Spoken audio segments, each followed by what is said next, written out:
नाखुश जिंदगी एक रोचक कहानी। कृपया कहानी को पूरा अवश्य देखें और साथ ही चैनल को सब्सक्राइब करें। एक बार भगवान बुद्ध के पास एक आदमी आता है। आदमी के चेहरे पर उदासी साफ साफ नजर आ रही थी। बुद्ध ने उसको देखते ही उससे पूछा, बताओ तुम्हारे दुख का कारण क्या है। आदमी बुद्ध के आगे हाथ जोड़ता है और कहता है, महात्मा जी, अपने जीवन से बिल्कुल निराश हो चुका हूं।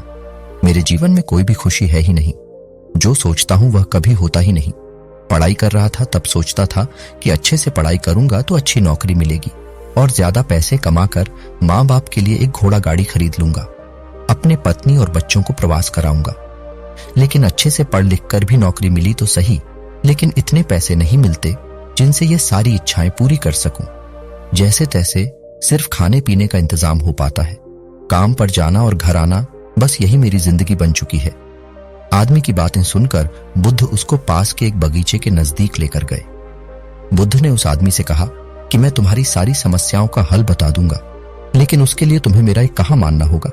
आदमी ने कहा, वह हर बात मानेगा।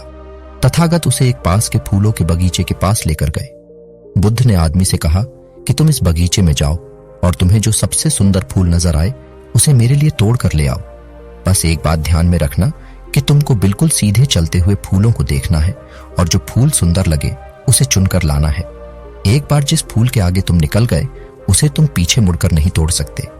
आदमी बुद्ध की बात ध्यान से समझने के बाद बगीचे में गया। आदमी को बगीचे में प्रवेश करते ही कई सारे सुंदर फूल दिखाई दिए, लेकिन आदमी ने उनमें से एक भी फूल नहीं तोड़ा, क्योंकि उसे विचार आया कि हो सकता है आगे इनसे भी ज्यादा सुंदर फूल मिले। अधिक सुंदर फूल की आशा में आदमी बगीचे के अंतिम छोर तक पहुंच गया। अब हालत यह थी कि बगीचे के अंतिम छोर पर कुछ फूल तो थे, लेकिन सारे सूखे हुए थे। आदमी को काफी पछतावा हुआ कि उसने पहले ही कोई सुंदर फूल क्यों नहीं तोड़ लिया। उस आदमी के पास अब सूखे हुए फूल में से फूल तोड़ने के अलावा कोई रास्ता नहीं बचा था। उसने एक सूखा फूल तोड़ा और बुद्ध के पास वापस लौटा। बुद्ध ने सूखे हुए फूल को देखकर उस आदमी से पूछा, बगीचे में इतने सारे सुंदर फूलों में फिर तुम यह सूखा हुआ फूल क्यों तोड़कर लाए। आदमी ने कहा, इस विचार से कि आगे और अधिक सुंदर फूल मिलेगा, मैंने सभी सुंदर फूलों को पीछे छोड़ दिया, इसलिए मुझे अंत में यह सूखा हुआ फूल तोड़कर लाना पड़ा। महात्मा बुद्ध ने कहा कि यही समस्या तुम्हारी भी है। यह बगीचा तुम्हारा जीवन है और इसमें वह सभी तरह के फूल छोटी मोटी खुशियां हैं। तुमने ज्यादा बड़ी खुशी की आशा में इन सभी छोटी छोटी खुशियों को पीछे छोड़ दिया है। घोड़ा गाड़ी पाकर शायद तुम्हारे माता पिता इतने खुश ना हो जितना तुम उनके पास बैठकर उनसे बातें करोगे, उनकी सेवा करोगे तब होंगे। किसी बड़े पर्यटन स्थल पर जाकर तुम्हारे बीवी बच्चे खुश हो सकते हैं, लेकिन उससे भी ज्यादा खुश वो तब होंगे जब तुम उनके साथ समय बिताओगे, उनसे प्यारी बातें करोगे, उनके साथ खेलोगे, उनके साथ अपने मन की बातें साझा करोगे। महात्मा बुद्ध की बातें उस आदमी को समझ में आ गई और उसकी विचारधारा बदल गई।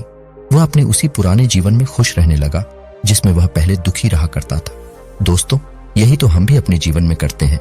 हमारे पास जो है उसका महत्व नहीं समझते और फिर कुछ और ज्यादा पाने की आस में जो है उसका भी आनंद या सुख लेना भूल जाते हैं। और जब समय बीत जाता है तो हमें लगता है कि हमारे जीवन में कभी सुख या खुशियां आई ही नहीं। पसंद आए तो लाइक और शेयर करें। धन्यवाद।